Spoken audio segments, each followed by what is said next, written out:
Welcome to a financial planning podcast with a down-to-earth vibe.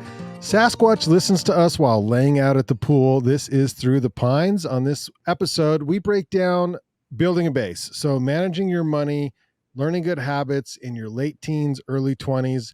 Our financial wizards back again for this episode. We have Brandon Smith and Rex Baxter, planwithbaxter.com. So if you would like to get in touch with these very good looking, obviously, financial planners, go to planwithbaxter.com. We'll leave a link in all the things. So that was correct. Did you learn that from your kids?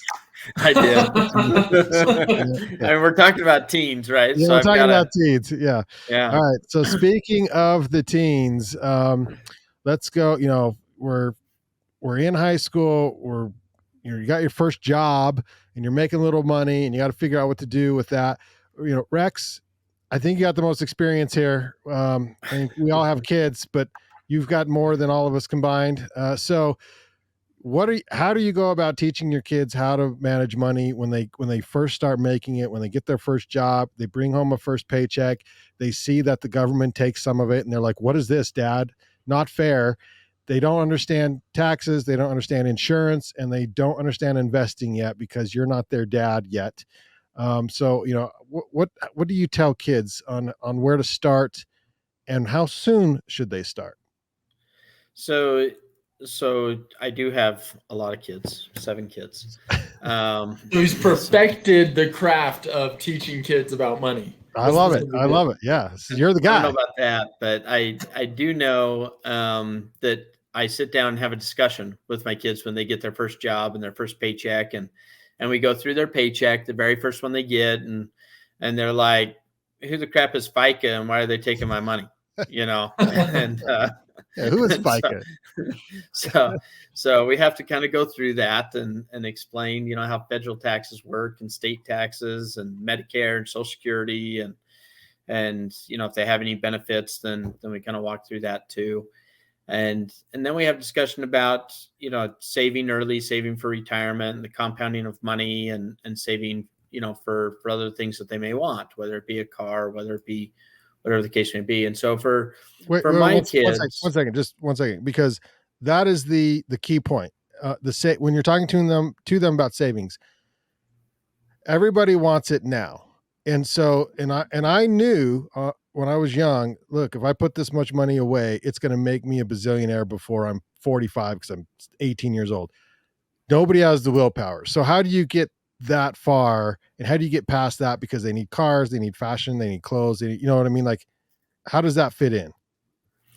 Yeah. So that's challenging, right? Because they do. And this is multi-generational, right? I mean, everybody wants it now. And it's funny because you'll hear your parents or your grandparents say, oh, when I was a kid, we did it this way. Well, yeah, you did a certain way and it might've been less money, but you still wanted that little gumball, that little penny candy, mm-hmm. you know, right that day, you know? So, you know, that the mindset hasn't changed.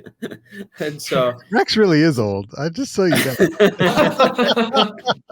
I'm an old soul. Yeah.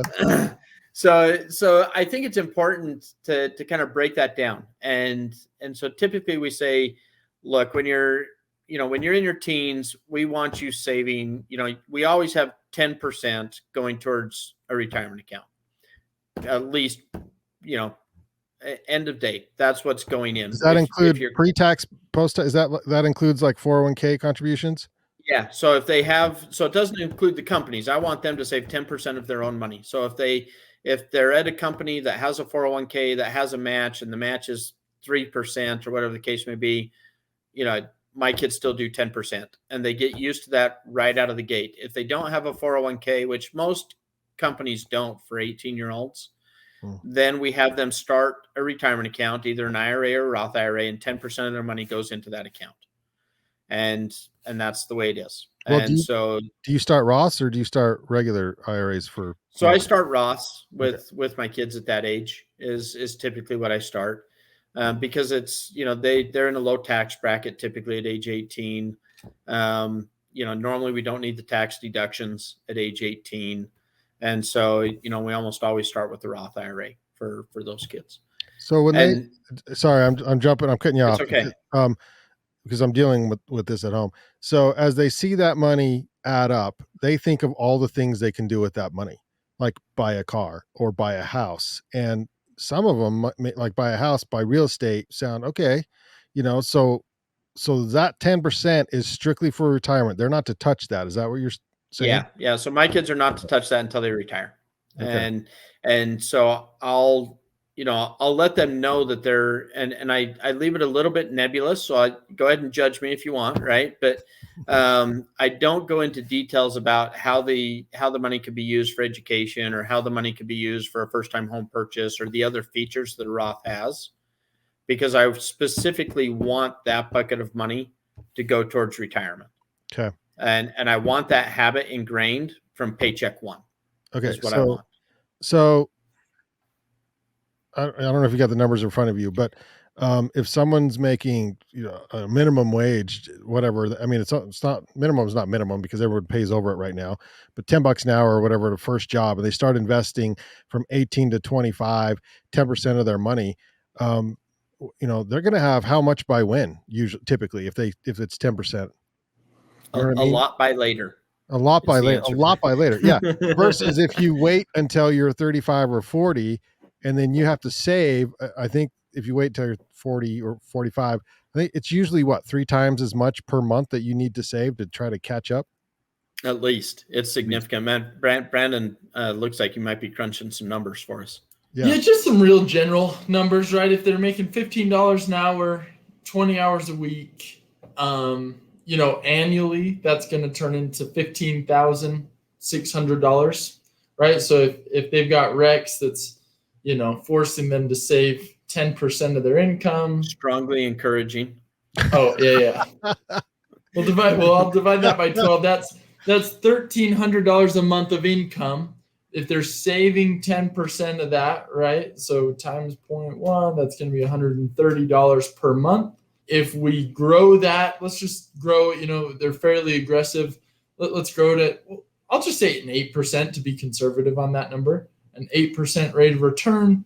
And then we do that over how many years? How many years should we grow that? 28, 38, 48, 58. So call it 45. Let's call it 45 years.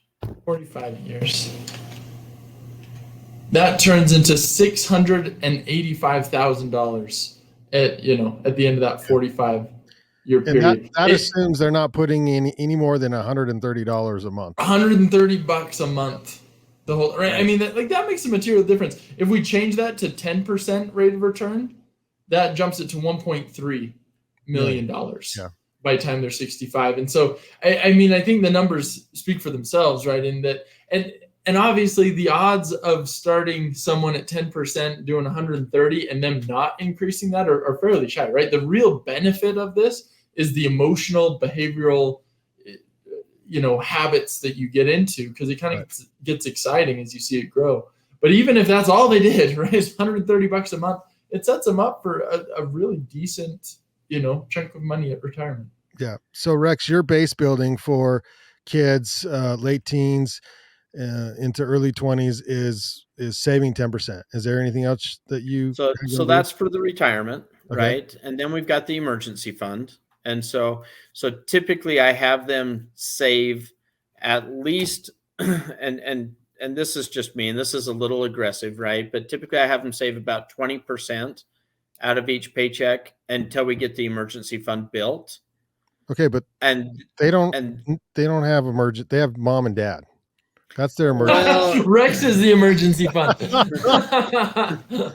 Yeah, just like the bumper sticker says, is I am not your retirement plan. I am also not your emergency fund. Yeah. Right. Let's just make this clear. But in seriousness, though, typically emergency funds are based on your spending where they hardly have any. So how do you determine that number? They do hardly have any, and so that's tough. And so for me, I go through and I look at, what do they have any bills? Do they have to pay their own phone bill? Do they have gas? How much are they spending a month in gas? How much are they spending a month in food, fast food, eating out? How much do they spend a month in hanging out with friends or dates or dances or whatever it is that those kids are doing, right? And even though that's not necessarily traditionally kind of mandatory spending because a lot of that's just kind of discretionary. That's what I'm using to teach that lesson right out of the gate. As I'm saying, this is how much you are spending on average month. Is you're on average, you're spending $300 or $400 a month, whatever that is. Right. And therefore I want 3 to 6 times that in this emergency fund first. Yeah. Once that's done, then we can start saving for houses and cars and everything else. What vehicle do you put the emergency fund in? So for my kids, we've just used a high yield savings account. And so, we wanted it liquid like we do on all emergency funds. I wanted it just a little bit out of sight, out of mind, so that it wasn't so easy to move into their checking account and to spend on something that they just wanted. Yeah. And so for my kids, I tried to use a different institution than what they're using for their normal checking and savings. No, that's what makes me so mad about banks is it's so easy to just transfer stuff. It is. I can just spend all this money. Yeah. Come on, give me more hassle. Make this more complex. Yeah, more complex. Okay, right. So then you have the emergency fund built up, and then they can, like you said, they can think about other things like houses. Yeah. Then we can reallocate that 20% towards house, car, whatever. My kids have been, a lot of them really want to get into a house, right? And houses are really expensive. And so we'll talk about that. But, we really try and get them to save up so that we have a good down payment for a house when their income is high enough for them to qualify for a loan. So from a financial planning perspective, a good down payment for a house would be what, 5, 10, 20? So optimally 20 would be phenomenal, right? But most you need like people 100,000 these days. Right. And so that most people are not in that camp. And so our goal is to try and get them into a house without having to pay PMI or permanent mortgage. Mortgage that's insurance? 20. Yeah. Private? No. Primary mortgage. Primary. There we go. Primary mortgage insurance. So normally it's 20%, but sometimes you'll get financial institutions that will do a first and a second. So the first is at 80%, so you don't have the PMI, and then they do a second that will be another 15% kind of thing. And so, different institutions structure that different ways to try and help you out with a little bit smaller down payment. But, if they want to get into a house, we want them to get into a house that they can afford. And that comes into, questions that we'll probably cover here in just a little bit about, buying real estate as you get into your 20s and 30s and things like that. But it's good for them to know that that's what they're shooting for. And it's also good that you build those habits early. I just had one son come to me and say, "Hey, Dad, I just got a raise." And it wasn't a very big raise, right? It's a really small raise. So literally we moved his monthly saving from like $130 a month to like $135, right? And he's like, "Does this $5 really make a difference?" And it's like, the $5 isn't what makes the difference. It's the habit that makes the difference. Right. And if you say no to that today, then it makes it 10 times easier to say no to it when it really does matter. Yeah. And so you just say yes, and you just do it. And so far it's worked. All right. So, very good. Okay. So one piece just wanted to throw one thing in there. I think Rex is right. If you can, it would be optimal to have 20% down on a house. But I think it's important to realize that just because it's optimal doesn't necessarily mean it's the best situation. In fact, I've had a few different couples, right, come to me. One said, "Hey, Brandon, I'm not buying a house and I'm never going to have a mortgage. I'm going to save up and buy my house with cash because I don't want to have a mortgage." I had someone else just bound and determined, "I'm going to put 20% down. I don't want to pay mortgage insurance." And that's what we do is we put 20% down in my family. I can't remember the story. Either way, though, they both had these lofty goals set. And I remember going through that with them and saying, "That's fine, right? I mean, if that's a goal you want to do, then great. As long as you can acknowledge that more likely than not, that's going to be a major financial hindrance to you, right? It's not the correct decision as far as building wealth or getting, building up assets, right? That might feel good, depending on your personal moral compass. But at the end of the day,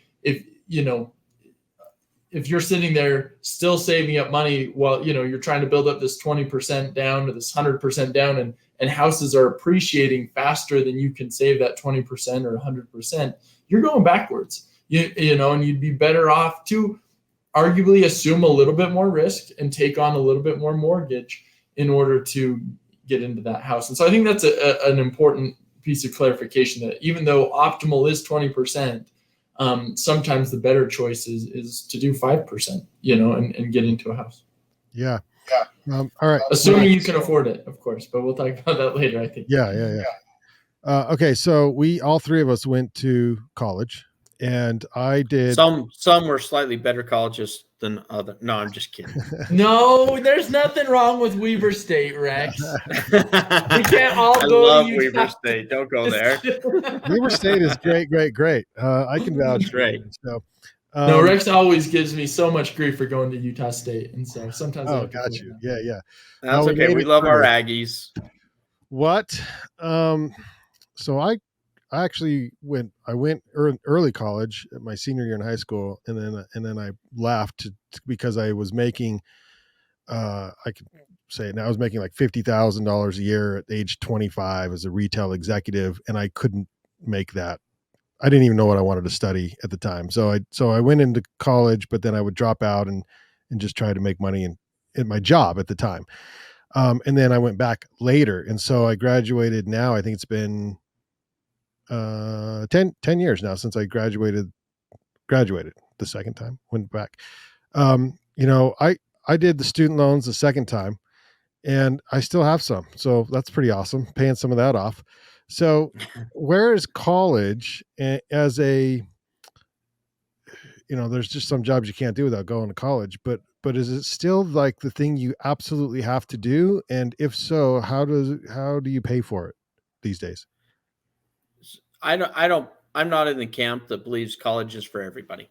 And I may catch some heat for that from different people, but I believe that college is right for some people. I think trade schools are great for some people. I think community colleges are good for some people. And I think taking an entrepreneurial route are right for some people, and not doing college is okay too for some people.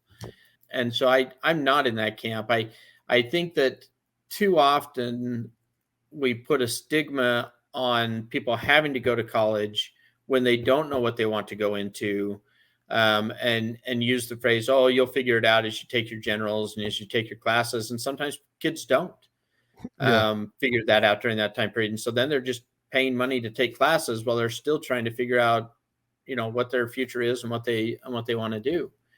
That being said, I think college degrees do give you a leg up in a lot of career fields. Yeah. And I think that it can be a good fallback later on in your life if you find yourself in a position where you've been laid off or separated from service, and you need to go back into a job or a career. And I think that sometimes that can be a good boost, to have that underneath your belt. So. Okay. So then how do you pay for it? So I think work hard. No. What kind of work? So that's not available to everybody, right? And some colleges are more expensive than others. And so sometimes I think you need to take out student loans. I think the trick is not taking out so much in student loans that it takes an enormous amount of time to pay them back. And so I think that between being selective on what colleges you go to for certain parts of your college career, because lots of times you can do your associates or your generals at a less expensive college, such as a community college, or even some state schools like Weber State and Utah State and University of Utah are all fairly inexpensive for in-state students. They're about, today, they're give or take about $7,000 a year for tuition, for in-state tuition. And so you try and do everything you can to minimize your costs first. And then second, if you can work, then work a little bit, even if it's part-time. And then third, if we need to take out some student loans, then we take out student loans. I'm a big believer that you don't take out more in student loans than what the average first year income is for your chosen career field.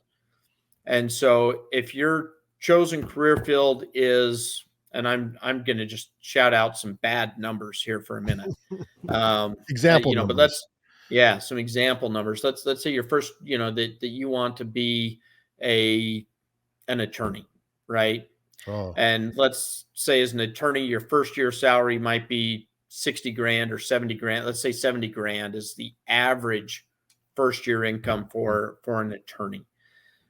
Then I wouldn't want more than 60 grand in debt between my undergrad work and my law school in order to get that done.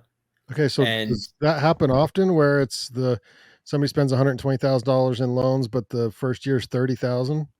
I think that happens all the time, which is the problem. I think too often people are not making, appropriate school cost choices versus the career income choice. Okay. Brandon, do you remember when you used and or learned, let's say used your first credit card? You're going to make fun of me. It was probably like 3 years ago. We started actually using, I know That's crazy. And that was probably dumb, right? I'll fully admit, full disclosure, right? But we were just, I don't know. We just used the debit card, right? From the bank and that's all we did. And then it was actually, my wife was like, hey, we could actually get some rewards points, and we'll just pay it off every month. And so we started doing that. And that's been great. We've loved doing that. But yeah, so that I do remember that actually. When did you take out your first debt? So it was my home. Okay. When we bought our first home. So you didn't you bought cars with cash when you were young? Yeah, until just recently. And we had all of our cars blow up at the same time. And I broke down, and that was our first debt outside of a house. And it's been kind of an interesting emotional ride, right? Because as a financial advisor and working with clients, right, I have no, like, when someone's like, oh yeah, I've got a loan on my car, right? Like, that's just not a big, like, most of everybody does, but it has been kind of interesting going through that, right? Working through that and I look back, right? Because I went to Utah State and I was like, probably added considerable stress to my life because I was so terrified of student loans, right? I was like, this is not going to happen. And it didn't, right? We graduated completely debt-free, which was a great accomplishment for us, right? It felt really good. But I do look back on that and wonder, right? Like what could have, a $5,000 or $10,000 student loan done for us? Would that have been wiser? Did I build better? I don't know. Did I build better habits by not getting it? I don't know the answers to that, but I think I spent my student loan money on a DSLR camera that I still use. So there's that. Good investment. But you still use it 10 years later. So Brandon, I don't know if you're the right person to ask this, because it's like, how do you teach kids about debt, but you didn't have any for a long time? Yeah. And I wonder if I was too afraid of it. And I don't know. I think having watched multiple, hundreds of people's scenarios with debt, that there's a healthy way to utilize debt and there's a very unhealthy way, and finding that balance is key. I think circling back around to what Rex said is ultimately, I think it needs to make sure it's done with prudence and done within, a fairly reasonable setting, right? That even now, right? Like when all of our cars, literally, we took them, it was like the worst case scenario ever, water heater, and we had everything go. And so I finally broke down. It's like, what? Like we could have liquidated emergency fund, but at that point, right, the choice was sell investments. And I didn't want to do that, especially with the markets down. It was use up all of the emergency fund, right? Buy 2 cars and just kind of deplete out the emergency fund and have no liquidity, or go out and get car loans, right? And so we ended up getting 2 very reasonable car loans, about $13,000 a piece, right? So nothing crazy at 3% and 2.99%, right? So very reasonable rates, reasonable loans, and I think that's going to play out to be a really good thing for us. But I think that might be, my advice would be to try and avoid it, if possible, and but don't be crazy about it either, right? If worst comes to worst and you need to leverage that, I think that makes sense. All right, Rex, what's healthy debt management for kids? Let me ask Brandon a question really quick, and then I'll come back to what is a healthy debt management strategy for kids. So Brandon, what did your parents instill into you? How did they generate the fear of debt, or what was it that caused that in you to where, you didn't get any debt through your teens, through college, through your first couple of years of marriage, any of that? No, I have no idea. I do remember distinctly. I was probably like 7 years old. We were walking to like a neighbor's, and my mom looked at me and said, "Brandon, when you turn 18, you're not moving back into this house." I said, "Okay." and so maybe it was that, like, just knowing I was on my own. But I don't know. I wish I had a better answer for that. Interesting. Okay. So for my kids, we have a debt discussion also when they turn 18, right? My kids are going to grow up needing a party. I know. I'm frequently known as the fun sucker. So anyway, I've heard. I know. So kids are stressed out the whole last week of their 17 years. They're like, oh man. They're like putting X's on the calendar, countdown to discussion with dad. So we talk about debt, and I'm kind of in a different camp. We do have our kids get a small credit card, for $100 or $500, and start building up a little bit of credit. We do have frequent discussions to make sure it gets paid off each month in full.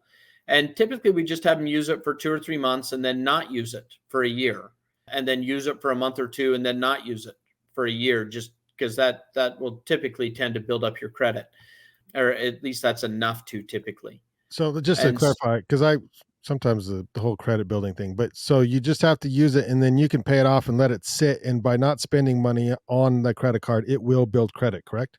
Yeah, because it still shows that you're current on your card, and it shows zero balance, and it shows that you've got X amount of credit available and things like that. So you do have to use it periodically, but you don't have to use it every month, and it can stay paid off for months at a time. But when you first get it, you do need to carry, typically we'll have them carry a small balance for a month or two, just so that it shows that the credit's being used and that there is a balance being carried forward from 1 month to the next, and then we have it paid off completely. Okay. So we do have them do that. The other thing that typically I'll do is most of the time they're wanting to buy, whether it be a car or a toy or something on a card. I'll just run through, because I'm a geek, right? And so I run through the financial numbers with them and say, look, you're spending $100 on this thing. And, if that's invested at 7% and, for the next, 10 years, then that's really costing you $200. Is this really worth $200? And typically they come to the conclusion that no, it's really not worth $200, Dad. And so I'll just save up for it. And so that's what they save up. So most importantly, Rex, at what age do your kids finally make their own financial purchases without worrying about Dad scrutinizing everything they do? I'm planning on about 62. No, I'm just kidding. Okay. So they certainly can make any financial decisions on their own that they want. However, the other discussion I have with them is you always get to make the choices. You never get to control the consequences. Yeah. And so, if you end up in debt trouble, Dad's not bailing you out. And, for real? And it's something for real. And so you're going to have to dig yourself out, and I'll help you figure it out. I'll talk you through it and work strategy with you and everything else. But you get to make choices in life. You don't get to choose your consequences. And that goes with money. That goes with, choosing your partners in life. That goes with, making poor decisions when you're out with your friends at night, any of those things. And that's the way life works. And it's an important lesson to learn at young ages. Yeah. Well, some of us don't learn that very fast. What would you ever recommend a loan to kids from a parent with interest, rather than going to like a financial institution for something? In certain situations, I think it's okay. As long as it's smaller and not going to put the parents' financials at any kind of risk. I still like the idea of building up the kids' credits and things like that. But sometimes, one of my kids, and so it makes me think of, sorry, I'm going to go on a tangent here. Have you seen the basketball show? I can't remember which one it is, where the coach is working with him and he talks about all of his sisters and on the defensive play and the offensive play. And anyhow, he had all these. No, I have not, but sorry. Okay. It's anyway, okay. So one of my kids is very entrepreneurial at heart and wanted to start up kind of a printing business on clothes and things like that. Right. So he wanted to buy a screen printer that, or Cricut or something like that he can put things on clothes and then sell them with funny sayings or whatever to his friends. And he didn't have enough credit on a credit card to be able to buy that machine to start his, little business kind of thing. And so he and I had a talk. He came to me and he said, "Hey, I really want to do this." And I said, "Well, just like, all good lending institutions, how am I going to get my money back?" Right. Because if I give this to you, I want it back. Yeah. And this isn't a gift. Yeah, but he's raising capital. This is good. This is bright. He's raising capital. Right. And so we had that talk and so I make him go back and work on a spreadsheet or handwrite and say, well, if I sell, 10 shirts, it's going to cost me $5 per shirt and it's going to cost me so much for vinyl. And this is the profit. And if I give you part of the profit, then I've got part of this left to buy more shirts with. And this is how you're going to get paid back. And based, if I can sell so many shirts a month, then you should get paid back in 8 months kind of thing. And so we kind of go through that process and I say, that's great. And, I'll do that, but I'm going to charge you, 25% interest just so that you learn the interest lesson really, really hard. I don't really say 25%, but yeah, Rex is making money on this deal. That's why I have so many kids. Yeah. This is just a money game for him. You know how much money I've spent on you kids? All right. Time for dad to get some back. Yeah. So normally I do charge them interest and I show that to them each month, right? That you paid me $50, $45 is going to principal, $5 for interest. And this is your new balance. Right. And every time they just, transfer the money to me and I just go through that with them really quick, either on a text or pull them into my home office and we just pull up the spreadsheet and show them where we're at and go through it. So I think that's an important part of life is teaching kids that. So if it's within reason, I'm okay with that. And a fan of that, actually. I think if it's a large amount, like I won't co-sign on cars for my kids. I won't co-sign on a house or real estate for my kids. And I'm not judging anybody that does that. That's just my own personal feeling and belief. I also don't pay for college for my kids, and so I'll let them live at home. I'll provide room and board and things like that at my house for them if they while they're going to school, but they need to figure out how to pay for school on their own.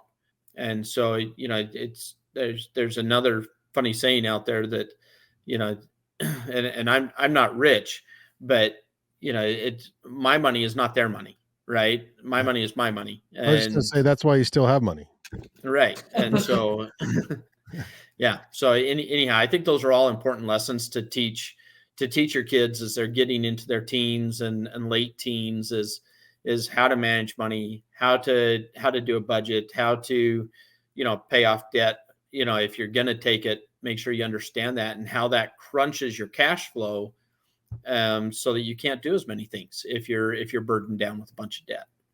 I like to always ask people that who spends more on toys, entertainment, and fun stuff? The guy who constantly has $10,000 of credit card debt, or the guy who constantly keeps $10,000 sitting in the bank? Who spends more on fun? Yeah, the guy with the money in the bank. Absolutely. The guy with money in the bank, because he's not paying any interest. Oh, got you. I thought the guy with the credit card, because he's always spending it. Well, right, and that's what everyone thinks, right? But really, when you come down to it, I've done plans for people who have been spending $1,200 a month in credit card fees and interest, just straight interest, just financing yesterday's dreams with today's dollars. Is that the inverse of our slogan? I think that's the inverse of our. Yeah, but you know what I mean? Like literally spending, more than $12,000 a year on just interest, versus someone who doesn't take out the debt, right? Sure, there's that first initial, spend down that you get to spend the extra, 10, 20 grand, and that's exciting. But then as you take that through life, I mean, the person who just leaves money in the bank versus carries a credit card balance, the person who leaves money in the bank gets to spend so much more money on fun, entertainment, and toys. Okay. Do you want to know what I do? This is what I do. So I'm dying to know. I'm sure you are. So if there's a purchase that, I can pay for, I got the money, but I get 0% interest on it, like a lawnmower or a grill or something, I'll put it on a 0% interest on a card and make the payments on it, just so I don't have to take that much money out to buy it and spend it all at once. Are you taking that money and the extra money and investing it over that time? I should. No. I don't know. Because that's essentially you're not gaining any money, essentially, right? If we're not investing it and growing the other money, all we're doing is deferring the payment. Right. I'm keeping more money in the bank in my mind in case something happens. I've got the cash on the side. Yeah, but I think that's where we would argue an emergency fund. Just having an emergency fund is necessary, right? We always need to keep an emergency fund. And, if you want to keep, I get the argument, and it's a decent one, but I don't know that we're necessarily moving. I do that even with an emergency fund. Yeah, so that money shouldn't come out of your emergency fund, right? No, it doesn't. Yeah. I would argue the opportunity cost, right? That if you pay it off all at once, right? And let's say it's $2,000 or something. A nice versus investing. Yeah, that is a nice. You haven't seen his yard, so so let's say it's $2,000. The opportunity cost of having that invested, on a 12-month 0% interest plan might be, if you're invested $140 at 7%, right? Yeah. And so is it, and that's if it was invested. Now, if it's in cash or in a money market or something like that, and you're earning 1%, your opportunity cost is $20. And so is it really worth $20 to have to remember to make that payment every month for the next 12 months? Is that worth $20 to you? And for some people it is. For other people, it's like, yeah, I'd rather just pay it off and not have that payment because something else may come along in life. Yeah. So I've seen that done both ways and looked at it from a financial perspective. And I don't know, I don't know that there's a perfect answer on the way to do that, either as adults or as kids. I do know that there's a lot of wrong answers. Lots of times we'll say there's no right answer. And this time I'd say there's a few right answers or no perfect answer, but a few right answers. But there's certainly a lot of wrong ways to do that with kids. So. Yeah. Okay. Brandon, you have some more numbers? Do. Yeah. So this is according to the 2022 trustee report for Social Security. The Social Security Trust Fund paid out $59.1 billion more than it received in 2021. Believe it or not, that's only the second time that's happened in the last 25 years that the cost exceeded the income. But as we're going, as our current trajectory, that's going to become more and more the norm, right? As baby boomers go from paying into the system to now all of them pulling money out of the system, that's where people start to get concerned about Social Security. And I should probably preface this with, and we have this conversation all the time, trust funds set to run out, and it depends, but the most common number I see is trust fund for Social Security should be out of money by the year 2031. meaning that all that extra savings, right, their emergency fund, if you will be completely depleted down to zero by 2031. At that point, the money scheduled to come in should cover approximately 3/4 of the benefit they've promised to pay out. So, I mean, I know we've talked about this in past episodes, but essentially, if you're planning on Social Security and looking at that down the way, a lot of times we feel very comfortable if the assumption is, hey, we'll plan on 3/4 of the Social Security benefit or 80%. With that said, though, and again, we've talked about this before, most people think that politicians will likely, no political party wants to put their name on taking Social Security away. So we'll probably see changes that will get that benefit higher, but maybe make it harder to get, delayed, increases might be a little bit less. But anyway, I thought that was kind of an interesting stat. Second time in the last 25 years that we went negative. Yeah. Yeah. I hope that's not a big trend coming up. So Rex, your oldest are girls, and eventually they date, and sometimes they even get married, So how do, what have you told your kids as far as you've set up a certain way that they should manage their money, but then when they start dating somebody who maybe grew up a different way, how do they, can that ruin a relationship? And or how do people come to I'm fascinated, by the way, with how couples arrange their money. It's so interesting, and that could be a whole podcast. It could be a podcast of its own. It's just really interesting. But so how do you explain, or what's your best advice for when people start dating in their 20s and they're looking to get serious and combine funds at some point, probably marriage, and start, taking that next direction? So I'm a big fan that as my kids start to get serious with this other person, that they give me some one-on-one time with that other person. In my just kidding. In your office. At my home office. Yeah. In my home office. Remind me never where to go is Rex's home office. So no, so that's a good question. So I'm dealing with that all the time. I have one daughter that's married, one that is in a fairly serious relationship. And so, I mean, frequently they'll bring, the boy or the, over to the house, or the girl over to the house or whatever, and for dinners or for meals, or we'll go out to eat or something like that. And so, lots of times it's easy for me to kind of bring up some of those discussions that they can talk about later amongst themselves about, are you a saver or a spender? And for me, it's really easy because I can kind of push it off about work, right? And I can sit there and say, oh my gosh, you can't believe this situation I went through today. We've got a husband that does X, a spouse that does Y, and they just don't communicate about their money, and it's so important. And so it's really easy for me to kind of spin that off on work, which I know everybody doesn't get to have. But I think it's important to understand if they're savers or spenders, and before marriage, to have those discussions. And so when my son-in-law came and asked me to marry my daughter, I had that discussion of, who's the spender in the family and who's the saver in the family, because there's almost always one of each in the family, one that's a little more of a spender, a little more of a saver. Rarely do you get two strong savers. On occasions, you'll get two strong spenders, and that's real trouble. And so, we'll have that discussion a little bit about, have you talked about that? And we'll kind of have the discussion. Have you talked about money, saving and spending? Have you talked about how you're going to raise your kids? Have you talked about religion?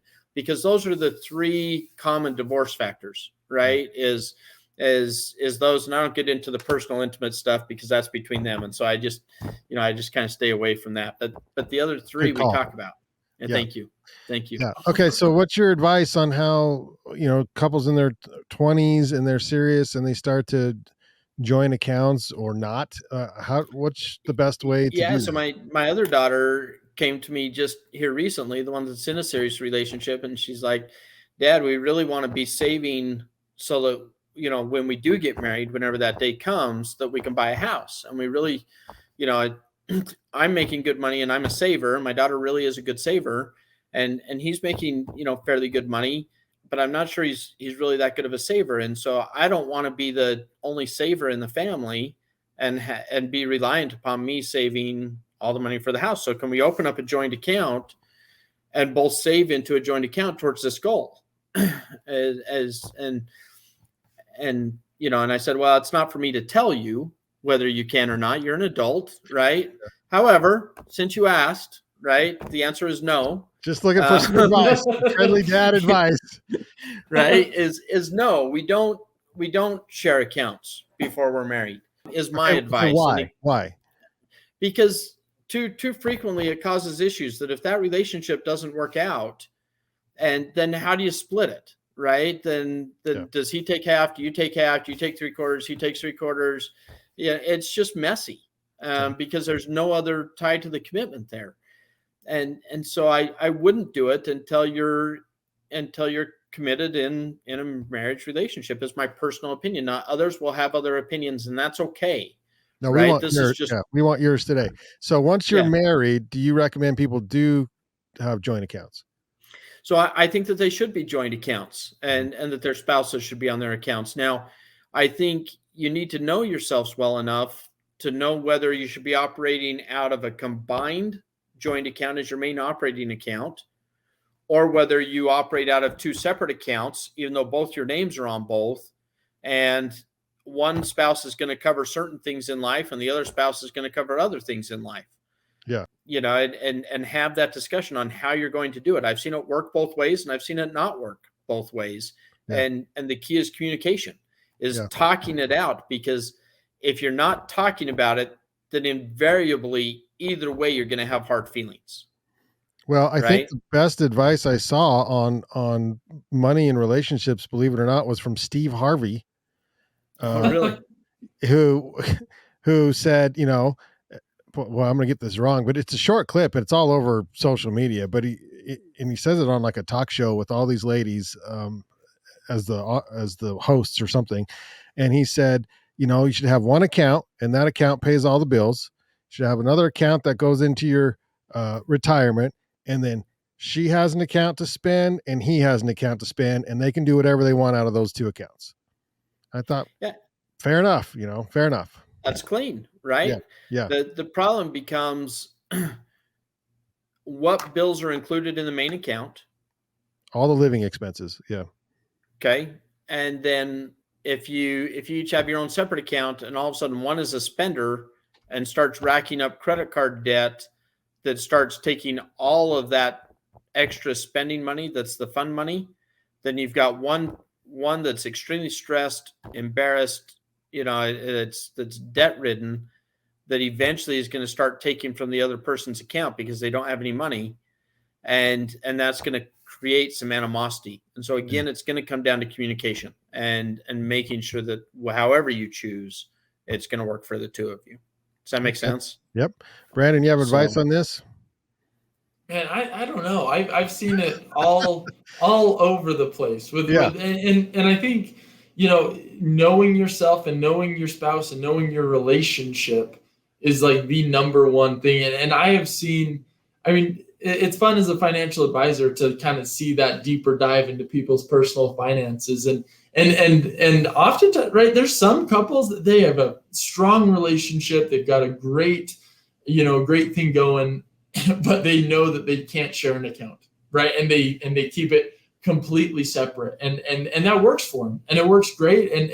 And prior to that, right, they had a joint account and it didn't work, right? And that's why they separated it, and it worked well. Personally, we have a joint account, like literally everything's just kind of lumped into that, and that works really well for us. But I think it takes a lot of communication, right? A lot of communication on my part and on my wife's part, right? That we're both on board.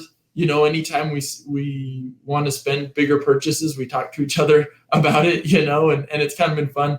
College, right? A big purchase was like $5. And now the bigger purchases, the dollar amount has gone up. But I think that communication and understanding yourself is the most important part. And just realizing that, there are struggles, right? And people there are people that struggle to make good financial decisions, and that doesn't mean they're bad people. That doesn't mean they can't be great spouses. That just means that you've got to set into place some parameters to help the relationship succeed, and so that there's not those constant grind of frustration. And I would say that would probably be my one piece of advice is wherever you are, whether you've been married for 2 months or 40 years, I think it's important that you find yourself in a place that you're not constantly frustrated with the other spouse. And if you are, it would probably be wise to just revisit that and have that open dialogue with the spouse and say, these are my concerns. How do we make sure that we can exist,